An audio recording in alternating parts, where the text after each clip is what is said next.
Hello there, ladies and gentlemen, and welcome to another episode of CookieCast. Today on CookieCast, it's the football podcast.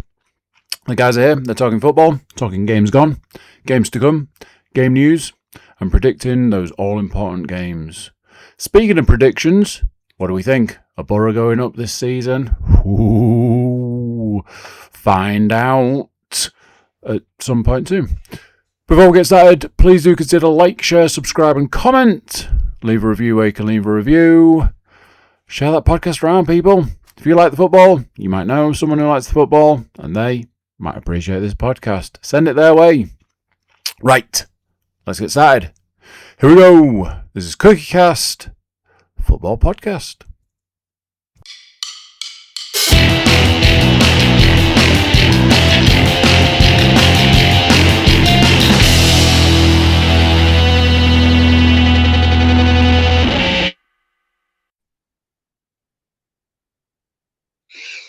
Welcome back in, ladies and gentlemen. It's your weekly football update from us here at the CookieCast podcast network. We're here to bring you everything Hull, Forest and Borough related for another week. Obviously, it's just myself and Mr. Woodmansey once again coming at you. So my first question is obviously, how are we this week, sir? Football-wise, not great. Other than that, not great. Ooh, the old double whammy, as it's known. It's just lovely. Yeah, lovely. Yes, we might get to why Mr. Woodmansey is not particularly enamoured with the beautiful game very shortly, but we'll open with Nottingham Forest's European forays. And sadly, it would appear as though they might be coming to a premature end, sadly, at the quarter-final stage of the Europa League, as they find themselves 1-0 down after the home leg of their tie against FC Midtjylland of Denmark, which isn't ideal and does represent a second home defeat to that particular opposition in the competition this season. It was a 1-0 loss, like we said, and the goal was scored by Yu Sung in the 80th minute. I watched this, and for the life of me, I cannot remember what the goal was like. So I can't really go into it in too much detail, to be honest with you.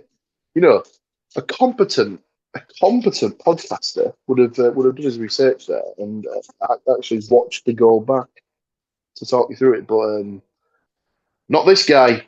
That's not the way I roll. So apologies, ladies and gentlemen. I can't talk you through the goal. But yeah, it was just from what I can remember from watching the game, it was a very flat performance. Forest just not really at it at any point during the course of the game. And they were punished, like I say, with 10 minutes to go by the goal.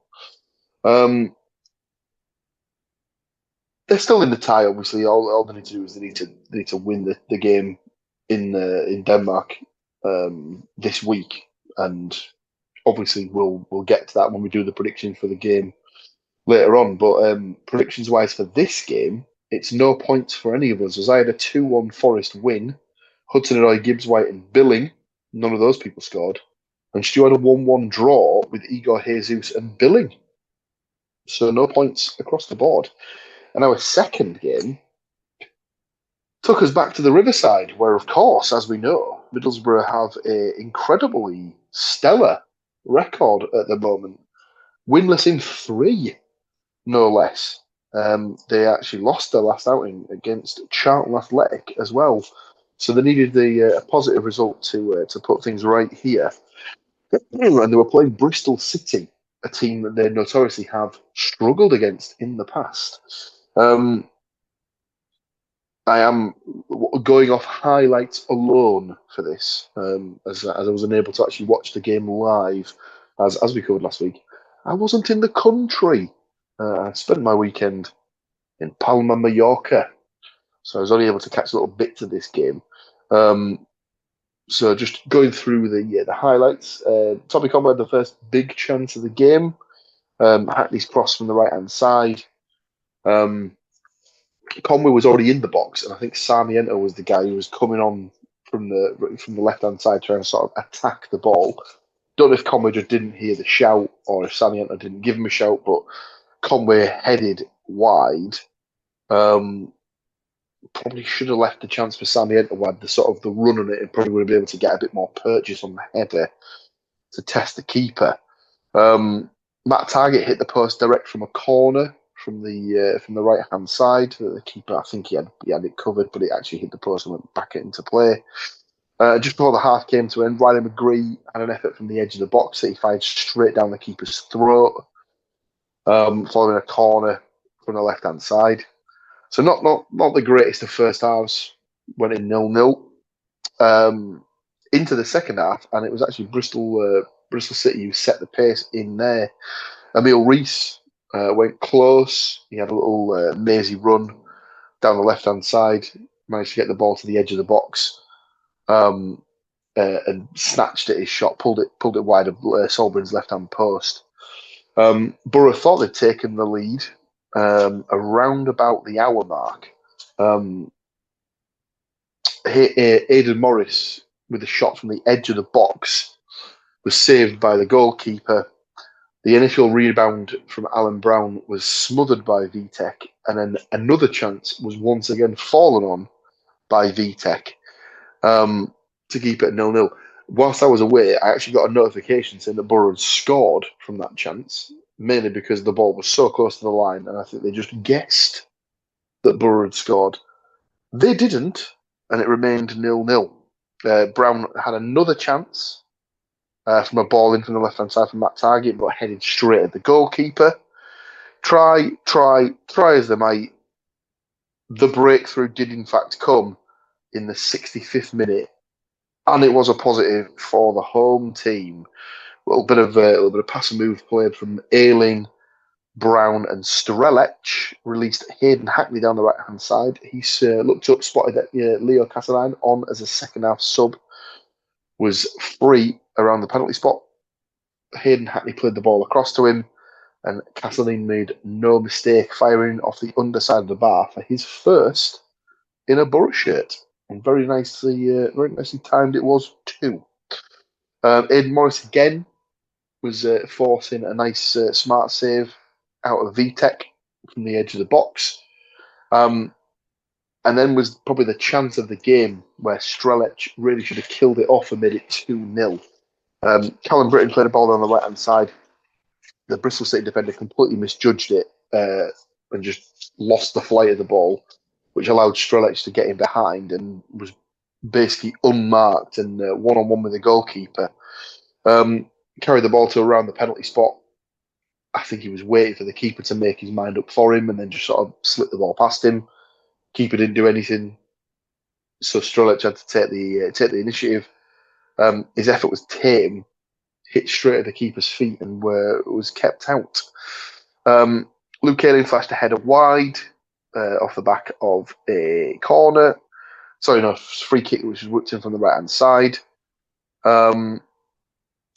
Bristol City had a chance from a corner that was headed wide, and Borough made to pay for not taking any of the chances that they had in the second half to make it 2-0, as in about the 95th minute, a careless back header from George Edmondson left Solbrin scrambling to try and pick up the ball. He wasn't able to, and it went behind for a corner. Unfortunately, Bristol City brought up the keeper to cause a bit of havoc in the box, and it wasn't the keeper who scored from the header, but it was Adam Randall who managed to make his run, peeled off around towards the back post, and absolutely smashed his header in from about 6 yards out to make it 1-1 in the 96th minute, and consign Borough to a fourth straight game where they failed to take all 3 points at home against teams that they really should be beating. In the post-match interview, Kim Hellberg was going a bit crazy about this because he was saying how have we added on so much time when the team that was causing the added on time to be given was the team that was benefiting from the added time being added on, even though they were the ones causing the delays in the first half.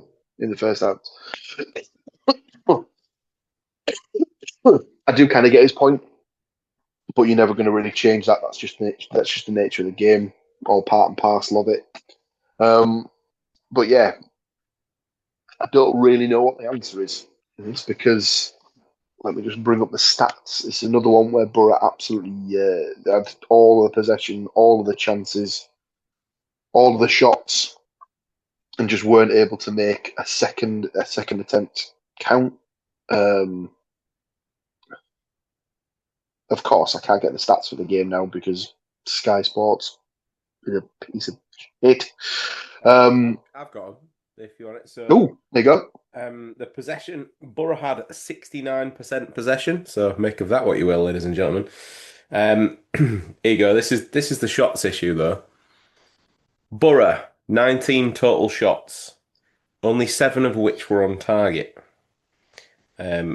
Compared to Bristol City, 4 total shots and only 1 on target. Sounds about right. Just like I say, it's a constant issue. Like you don't kill these teams off, and inevitably they will get one chance to punish you. And unfortunately for Borough in this situation, it was taken rather clinically. Couldn't really argue with the head from the corner. It was a great header. But yeah, they need to do something. They need to do something quick. They were let off the hook once again by the fact that Millwall didn't capitalise on the fact that Borough dropped points and they lost their game at home to Blackburn. Ipswich did win, but they do still have a game in hand that they need to win to go back above Borough. So not catastrophic, but we're getting to the point where Borough need to stop relying on other teams to do their business for them, and they just need to take the initiative and just get the wins on the board that's going to put them in the position that they need to be. This is our team. Come the end of the This is not season. how it goes. We need to, with 3 games left, it all depends on other teams still. That's how it's going to be. Yeah. Sadly, that is the case, and it will be the case until the day that I am no longer breathing air into my lungs, it would appear. So, predictions-wise, Stuart gone for a 2-1 Middlesbrough win with goals from McGree, Whittaker and Rees. Sadly, he therefore gets no points. Obviously, I knew this was going to happen as I predicted a 1-1 draw, so imagine my surprise when I get to say that I get 2 points. Oh, joy. I'm so happy. Sadly, Conway and Rees didn't score, so I didn't get any bonus points. It's 2 points for me. Stu yet to get off the mark. And speaking of Mr. Woodmansey, we'll go to his team next, as it was West Bromwich Albion taking on Hull City. And do we just want to rattle through this? The less said about it, the better. Well, first and foremost, West Brom, I believe, started the day in the bottom 3. West Brom are not a bottom 3 side. So what's gone so wrong for them? Well, on Saturday, absolutely nothing. The hosts started really well. Price and Hegebo both calling Panda into action early doors within the first 15 minutes. That was before the Croatian international also had to make a save from Palace loanee Imre. Imre, by all accounts, had a very, very good game. But Hull did weather the storm. McBurney went close, managed to drag a shot wide. And then it started. West Brom scored on 24 minutes. It was it was down as a bad clearance, but it was actually just a really crap goal kick from what I've seen. It was charged down by Wallace, who then chased down his own sort of... it fell to him. He took a really heavy touch forward, and then he had to run like hell after it. But the problem was that everybody else was still up the pitch for the goal kick. So everybody's then retreating back towards the Hull goal. But he did manage to get a cross in, and Maja converted. Things then got much worse on 36 minutes when Charlie Hughes received Hull City's first red card of the season. He caught in possession on the left-hand edge of the penalty area. Again, it was Wallace involved. Got past Hughes. Hughes pulled him back. I mean, if you read the reports, he full-on mugged him. It was definitely a really harsh pull. Watch it back for yourself. I would suggest that Charlie Hughes did touch the man's shirt, but I've seen people touching clothing in next with more vigour than this. So Wallace went down like an absolute sack of shit. It wasn't in the penalty area. Hull also had two players back because Ajayi and John Egan were in the vicinity.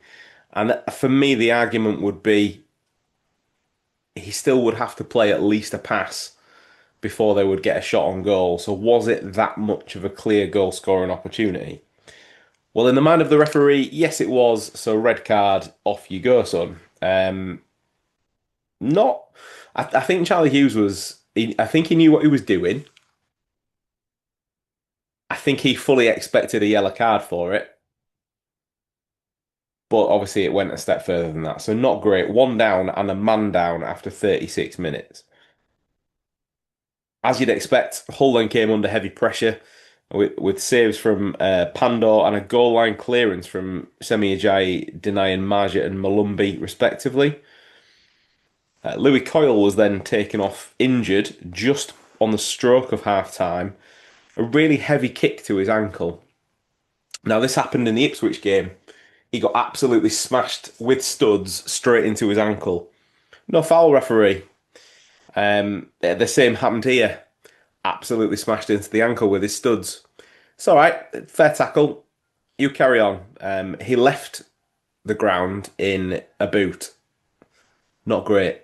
So at the moment, the prognosis since then is that it's maybe not as bad as they feared, but he probably won't play this coming weekend against Sheffield Wednesday, which means that across the left back and right back position, we have Cody Drameh, and that's it. Everybody else that plays at the back is either a centre half or has been then the wingers filling in. So not great, particularly in a game coming up this coming weekend where we'll be expected to win, but are very much depleted once again. Anyway, it got to half time. It was still just the one to West Brom, but the second half came, and with it came more pressure. And one of the substitutes, Jimo Aloba, that's a double barrel name, not his first name and surname. He managed to set up West Brom's second goal with his first touch of the game. Hegebo converting a cross from the right-hand side of the box. The hosts did add a third in injury time, and another low cross from the right-hand side of the box was not dealt with. Seems to be becoming a bit of a theme this at the moment, because the one that we had in the Millwall game was another low cross from the right-hand side of the box. It's almost like people have been watching back the video. But this time, again, it was that man, Imre, involved. He trundled the ball over the penalty spot, and Price basically had the rest of injury time to pick his shot. With the 3-0 home victory, West Brom do climb out of the relegation zone now to 21st. Hull managed to hang on to 5th. As Paul mentioned, Millwall losing to Blackburn could have been an excellent result had we managed to win this one. But that kind of took the shine off it. Wrexham did win on the Friday night, which closed the gap. And they have played their other game in hand this week. But they lost to Watford. So as we stand, Millwall are now 5 ahead of Hull. And Wrexham are 3 behind. And not to date it too much, but as we stand at time of recording, so are Southampton currently.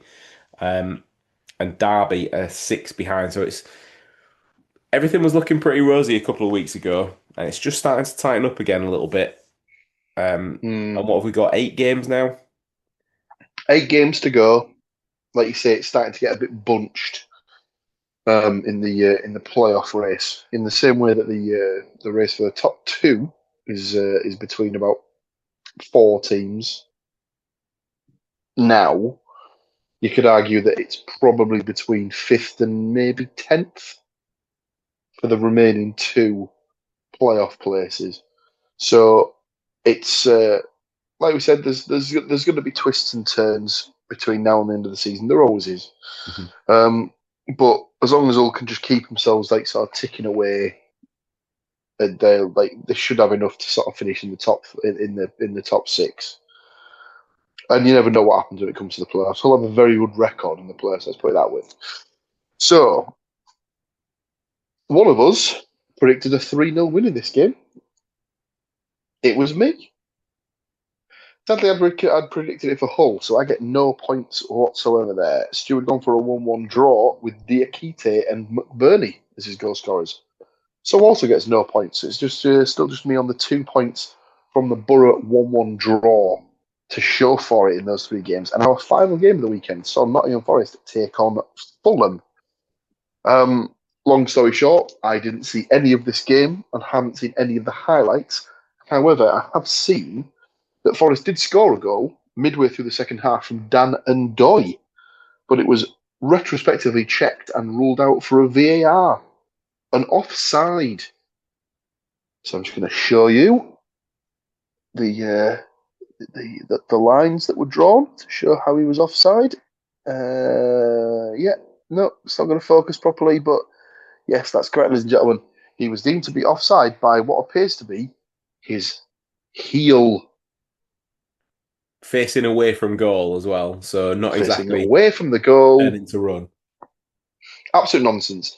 They need to really sort of get on this and make it so that, you know, daylight is a thing, or as long as any part of your body is level with the last defender, you're basically onside, because it's just ridiculous, isn't it? It's just a common sense check, isn't it? Like, yeah, there is no advantage with him like he is facing away from goal, because he's got the exact same amount of time to turn as the defender would have. There's nothing in it. pretty much. It is. I think we probably will start to see changes in the next couple of years with the offside rule, but until that point, we just have to make do with this, I suppose. Yes, so Forest ended up with a point. Basically, everyone that was involved in the relegation scrap got a draw this weekend, strangely enough. So there's absolutely no change at the bottom. Forest were in the bottom 3 momentarily because West Ham had got a point against Man City the night before. So, yeah, nothing's changed down the bottom. Forest is still out of the relegation zone on goal difference from West Ham, and Spurs are a point ahead of them, I think, or possibly even level on points. Let me just double check it. No, Spurs on 30 points. Forest, West Ham 29, Leeds 32. So it's going to be it's going to be one of Leeds, Spurs, Forest, or West Ham to join Burnley and Wolves in going down. We just don't know when it's going to come to fruition. Stuart gone for a 1-0 Fulham win with Bob. I'd gone for a 1-1 draw with Igor Jesus and Wilson. So I managed to bag myself a point for the draw. So all that means is that 4 games out of 4 predicted. Sadly, Stuart Woodmansey, 0 points. It's not often that it happens, but it does happen, ladies and gentlemen. A blank. I got 3 points from the 4 games, so I managed to bag the win for week 29. Week 30 has also got 4 games to predict. 2 for Nottingham Forest, 1 apiece for Borough and Hull. We will make a start on predicting those once we come back from this very, very short break. Don't go anywhere. We'll be right back. And just like that, we're back at you. So like we said, week 30 has 4 games to predict, and this will take us through to Easter, technically, as there won't be any games to predict next week as it's the international break. So this technically will be your last set of predictions for 2 weeks. There won't be a pod next week, but there'll be a bumper one coming your way in the run-up to the Easter fixtures. So we'll get started in week 30's first game, which sees FC Midtjylland versus Nottingham Forest. And I incorrectly said that this was a quarter-final of the Europa League. It is a game to get into the quarter-final, otherwise known as the round of 16. I did think that I'd maybe overshot that a little bit. So the winner of this obviously will go through and continue their journey to see if they can win the Europa League and get into the next season's Champions League. It's neither of our teams, and Mr. Moore isn't here to go last. So I'll open us up with this week's first prediction. I sadly have gone for a 1-1 draw here, which would mean no more Europa League football for Nottingham Forest. I don't know if it's just one of those games where do they have to just sacrifice it for the greater good, in that they need to just start concentrating more on the league, and this is an unnecessary distraction. I think it might be. So I've gone for back to score for Midtjylland and Igor Jesus to score for Forest. What have you gone for? If we're going long. So Midtjylland 1, Forest 2. I've gone for Brumado for Midtjylland, and Jesus and Hudson-Odoi. One of them's got to score at some point, surely. You would have thought. You said something about bromans. Brumado, tomato. Let's call the whole thing. Brumado. So, and then it was Igor Jesus and Hudson-Odoi.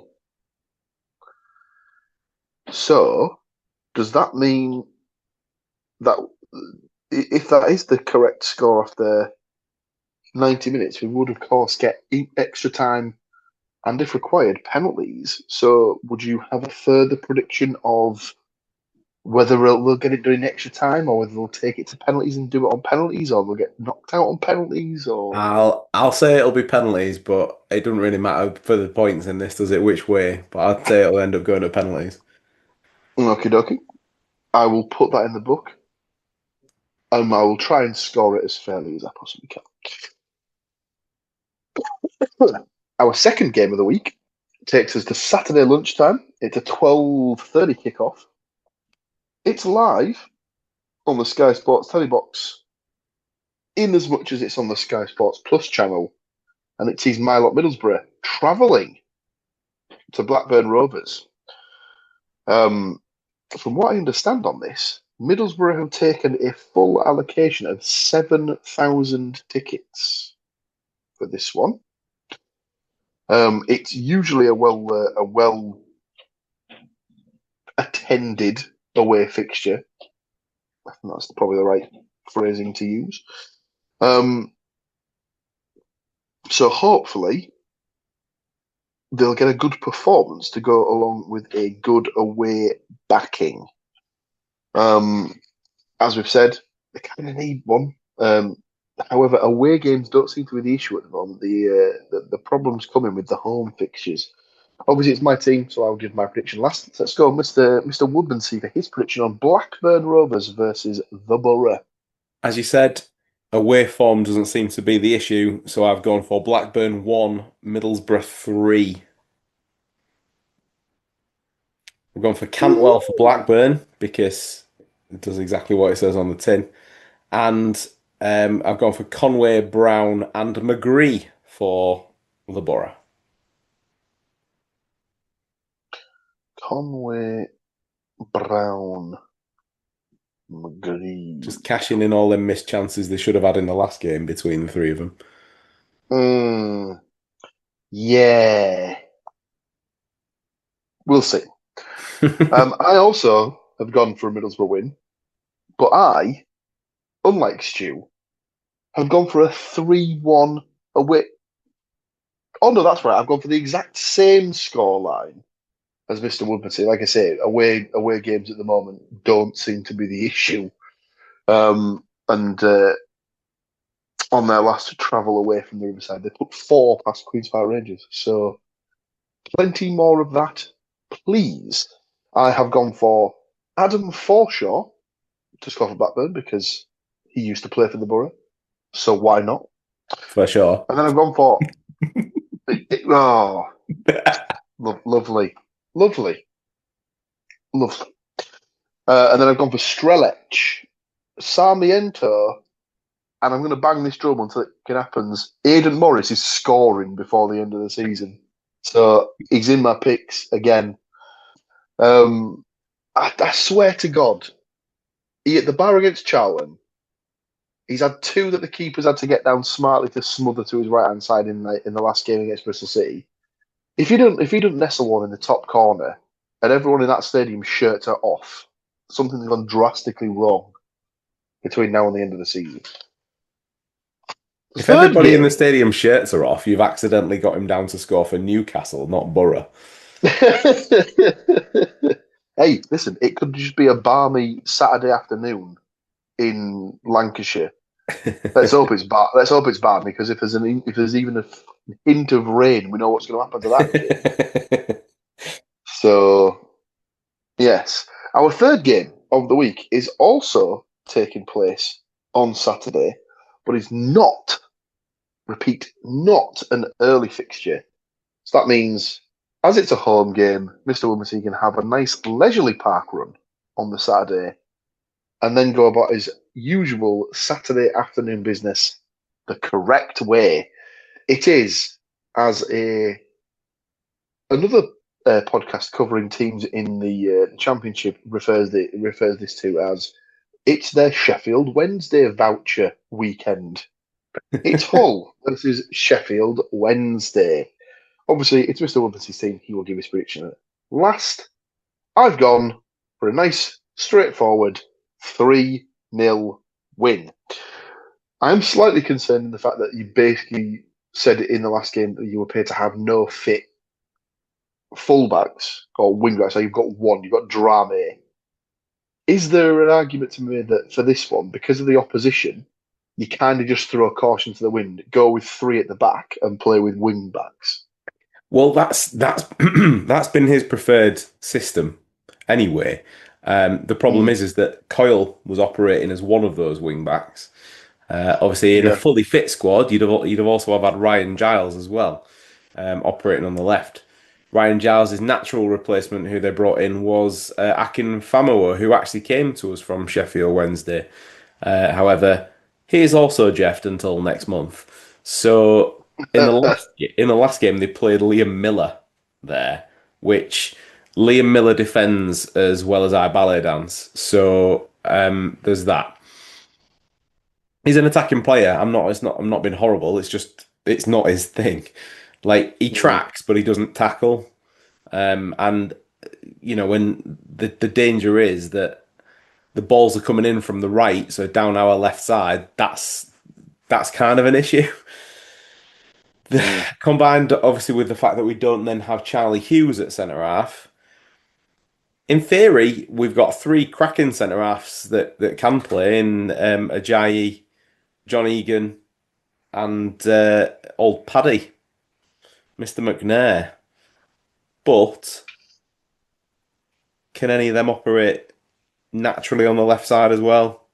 Not. Well, I was going to say, you've got a bit of, I would say McNair's kind of your Swiss Army knife there, because like whenever he was when he was at the Borough, he was playing all over the place. He was playing anywhere across the back 4. He would step into the midfield when he needed to. He really could play anywhere on the pitch, and I think he kind of does that for Northern Ireland as well. So I wouldn't be surprised if, is Drame more comfortable on the left or the right right is definitely a right-sided player because when we've had the issues with the left-back situation for sort of the weeks leading up to this, if he's been involved, they've switched Louis over to the left. So it's more that Louis can play left or right, but obviously prefers the right, whereas Drame is very much right-sided. So Mm. it's not great. Yes, it is the voucher weekend, but also that podcast needs to remember that we drew 2-2 at their place on Boxing Day, so that doesn't necessarily apply to us. It was also the last game that we saw Mohamed Baloumi play before his reoccurrence of his injury, because that's where he scored and then picked up his hamstring injury. Although we have seen him back as in a substitute appearance at the Wrexham game, but that's the only minutes of football that he has had since Boxing Day. Well, I certainly hope he will play, as I don't think I actually gave my. I might give him my result, but I don't know if I gave my goal scorers. Go on then. Did I? I don't know if I did. But I've gone for a 3-0, and I've gone for Gelhart, McBurney, and Balloomy. The I didn't know with Balloomy, is he one who could potentially operate as like a left wing back? Much like Miller, he's good at going forward. Not great at coming back, and also I could do like just from a team perspective, I could do without him getting clattered because I'm a bit sick of it, as I'm sure he is himself this season. Yeah. So let's not have him purposely knack himself. Um, it depends. They've got a raft of midfielders fit at the moment that have either come back from injury or they're just getting back to fitness. The fact that Crooks is back in the side, I think bodes well. The For me, if you're gonna sit any of them, I'd sit Lundstrom in front of the back four or back three, however you want to line it up, just for a bit of extra cover if needed. But he hasn't been in great form himself in the last few weeks. But again, he's another one that's only recently back to fitness, so he's still probably finding a bit of his stride. So we'll see what happens. But Hmm. yeah, rank's looking a little bit depleted at definitely the wrong time, and it's not expected that particularly the defensive situation of that is going to be resolved until after the international break. Possibly not even for the first game after the international break, but we'll see how that goes. A lot of it hinges on just how bad Louis' injury is, because so the injury that he picked up in Ipswich, they thought he was going to be out for a while. He then played in the Millwall game, didn't play at Wrexham midweek last time out, and then played at West Brom, but obviously got crocked again. This time around, they've said it's a little bit worse, but maybe not quite as bad as we thought. But he's not going to be fit for the Wednesday game, so we'll see. Anyway, it was a bit of an up and down game, Boxing Day, and Chef Wednesday will be in the sort of there to spoil the party slash don't give a mood. I would have suggested for every single game for the rest of the season. I've gone for a Hull win, but I've gone for it Mhm. 3-2 Hull win. I don't Oh, think okay. it's going to be. I mean, I get the feeling it's going to be one of the games. Might as well play with no goalkeeper.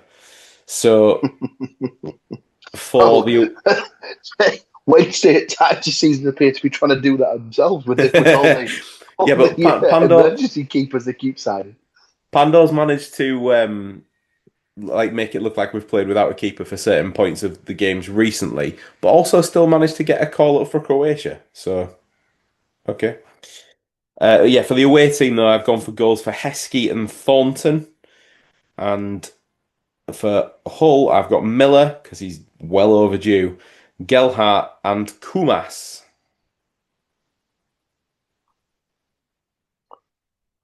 Miller, Gelhart, and Kumas. Very nice.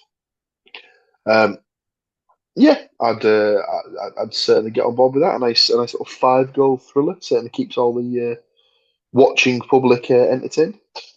And that just brings us to what arguably could be the most important game of the entire week. It is Sunday. It's a 2:15 p.m. kickoff, and it sees Tottenham Hotspur taking on Nottingham Forest in a battle of the bottom five. That was 5, just in case you were wondering. Tottenham, not to date the podcast in any way, shape, or form, currently in action against Atletico Madrid, trying to qualify for the last 8 of the Champions League. Obviously, Forest will come into this game off the back of their game against Midtjylland to try and qualify for the last 8 of the Europa League. So both teams will be a little bit knackered, probably carrying a little few knocks, stuff like that. Dare I suggest this will be classed as not a must win, but pretty much a must not lose for either team. I don't know that a draw does them any good, though, really. No, true, very true. I suppose you could argue that,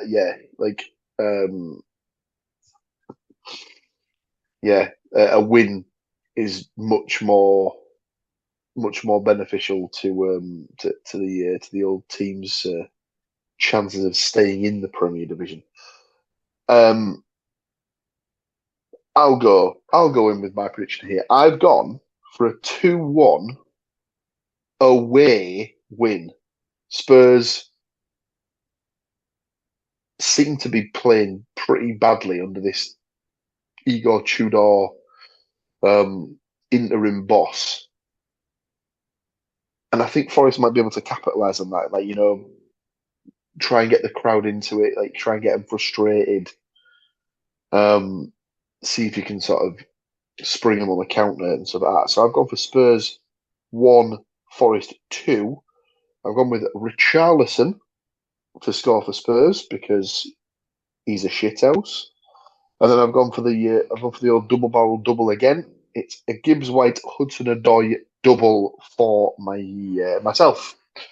Which leaves us with Mr. Woodmansey for the last prediction of the week. What have you got down for Forest away at Spurs? Yeah, I agree that both teams will be a little depleted after their European adventures midweek.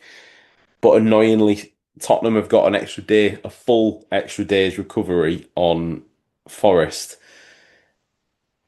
Tottenham have played badly recently, but they have been playing better in the last couple of games. It's probably Forest could have done with this game 2 weeks ago, I think.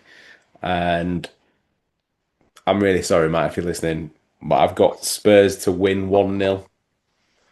And even more sorry for the fact that I've got Solanke to score the goal as well. Ooh. Ex-Bournemouth. But yeah, the way things are going for Forest, if they're gonna if they end up getting through that European tie, whether it's penalties, whether they win it outright, there's a full game to play in that one, and they've only got 1 goal to overcome, which there's definitely goals in that Forest side, but the difficulty has been actually finding that out. I think there's some statistic that, and I don't buy into XG because it's not a real thing, but what I do buy into, in the last 4 games, they've had something like 99 shots, and it was something ridiculous, like only 4 on target or something. It's because that's going to bug me now, particularly more so because if Matt if Matt listens to this and he's like, no, I don't want to do him a disservice in that regard. And it wasn't quite as many as it. So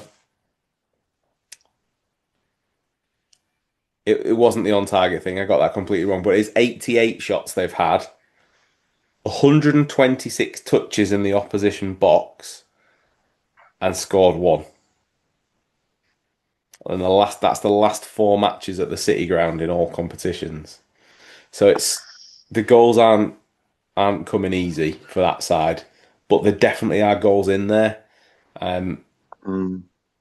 If they're going to unlock it, I think they'll do it against Midtjylland as opposed to Spurs, because say Spurs, again, not to date the podcast, yes, they got thumped in the first game against Atletico, but they're holding their own currently. Very much so. Yeah, not a great way to finish. I apologise, but that's what's in the book, so that's what's coming out. I asked Panas at work the other week, if I said to you now that you're guaranteed to win one of your 2 games this weekend, the Midtjylland first leg or the Fulham game on Sunday, but then by accepting the sort of the scenario where you win one of them, you have to lose the other one, which would you do? And he ummed and ahed about it for a bit, and then said the Midtjylland game. I was like, "You're an absolute mentalist. You have to take the win in the league games." And he was just like, "I know," but then it's just like, there's the chance that we get in the Champions League. I was like, "Mate, you can't be playing in the Champions League and suiting up for a Tuesday trip to Sinselbank to take on Lincoln in the other games that's going on in the week." That's not the way that's going to work. How does that even work though? Like, if that ever comes to fruition, like, it would be a logistical nightmare, because they'd have to, I don't know, they'd have to rearrange all of the championship midweek fixtures for off weeks in the Champions League. So yeah, oh God, it would be catastrophic. And I mean, let's not be around the bush. It would be absolutely hilarious if it actually did happen. But not for yeah, Forest. It'd be better if it was Spurs doing it instead. I'd yeah, rather Forest stay absolutely, up. absolutely. But to not put too far apart in it, I can't see Spurs getting 3 goals in the last 5 or 10 minutes to see their safe passage into the last 8 of the Champions League. So let's put that little final point on it, shall we? So that brings us to the end of the predictions portion of the podcast. Do you have anything else you'd like to discuss this week? No, I think that's it. I think we've probably not got enough time if we did 3 of these back to back to discuss the rest of the injury crisis as we started to touch on. But no, I think other than what we've done, I think that is me. Very nice. The only thing I've got to discuss is basically what I covered at the end of last week's pod, which is when I obviously said that I'd be taking in a game, but it wasn't on these shores. That game, of course, took place on a Spanish island, and that Spanish island was Mallorca. So myself and my friend Ben had tickets to go see RCD Mallorca versus Espanyol. There's a little picture of us both before the game. Lovely jubbly. It was my first time seeing a Spanish game, and the first time in a long while I've seen a top flight football game. This was my first in-person experience of anything with like a VAR flavour to it, and VAR got involved on 2 separate occasions in the game. The first came at towards about an hour in, or 55 minutes to an hour into the second half. Well, the game. Obviously, you don't have more than 45 minutes and a half. But yeah, around the sort of the hour mark, one of the Espanyol players went in a bit hard on one of the Mallorca players, left a bit on him. Ref initially went in with the yellow card, but the Mallorca fans were not happy. At this point, Espanyol were 1-0 up. The challenge went to a VAR check. It was deemed that the Espanyol player had left one on him, so to speak, and the card was upgraded from a yellow to a red, straight red. So obviously Espanyol 1-0 up. but down to 10 men. And the 10 men was all the impetus that Mallorca needed, or playing against 10 men was all the impetus they needed to kick on and get themselves back into the game. They scored, let me double check, scored their equaliser on.